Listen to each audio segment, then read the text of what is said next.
Yeah. Timer, are you ready? Yes. Speaker number 5, are you ready? Ranugi Fonseca. Golden Cages. Golden Cages, Ranugi Fonseca.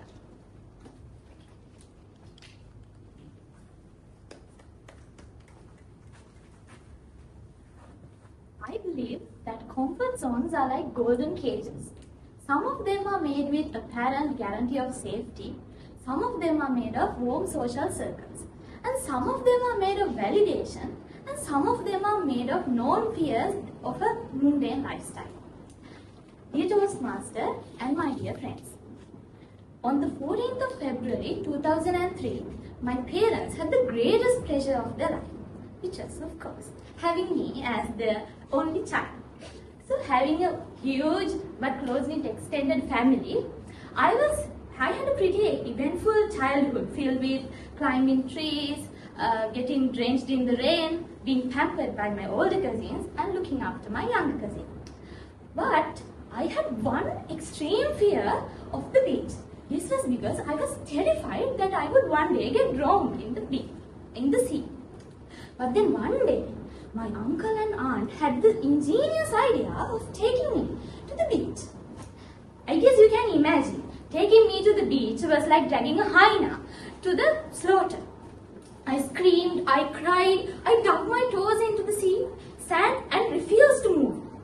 But that day, my aunt and uncle managed to tear apart my comfort zones and made me fall in love with the sea. And so, time went by. I finished my primary education at St. Paul's Girls' School and then moved to Sidima Bandanayake Vidyalaya for the grade 6. And it was at this time when the golden age of my life started. I started taking part in extracurriculars, I started going for events, competitions, clubs, societies, you name it, I was there. I had this wonderful gang of friends with whom I had the most dramatic fights ever and also did some of the most creative projects that I've ever done. I thought, finally I have found a place in the world. But one day it all came crashing down on me when my parents told me that I was to immediately change schools to go to Jayewardenepura Vidyalaya. I was devastated. Jayewardenepura Vidyalaya? That school in stuck-up girls who walked with their noses stand up? How would I ever fit in? What about my friends? Safe to say, I didn't take it well at all. But then time went on, I made some acquaintances and just did some projects at the class until one day I was put into this class of a teacher whom I loved as much as I feared. And she insisted that I join the quiz club of the school, which was non-existent at the time, to see whether I could get selected to the team that was going to represent our school at TV1 Pentathlon.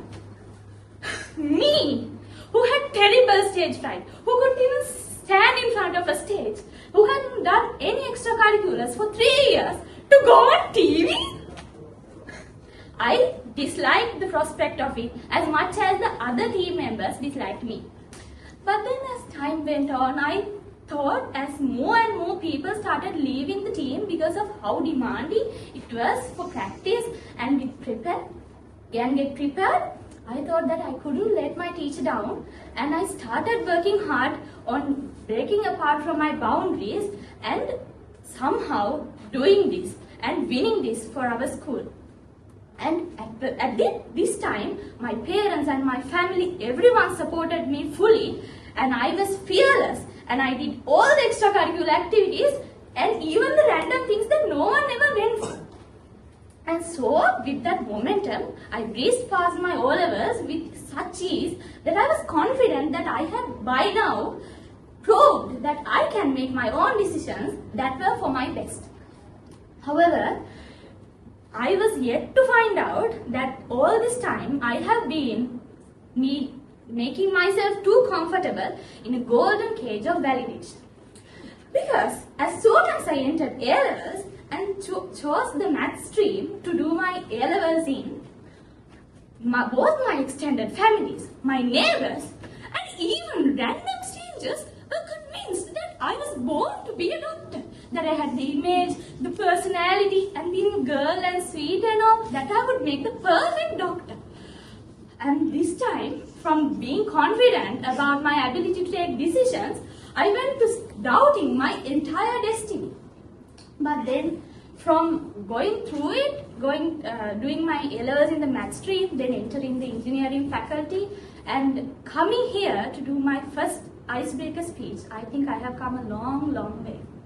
Life taught me that while it was okay to get yourself comfortable in the golden cages of life, that if need be, I could always build new ones whenever one breaks.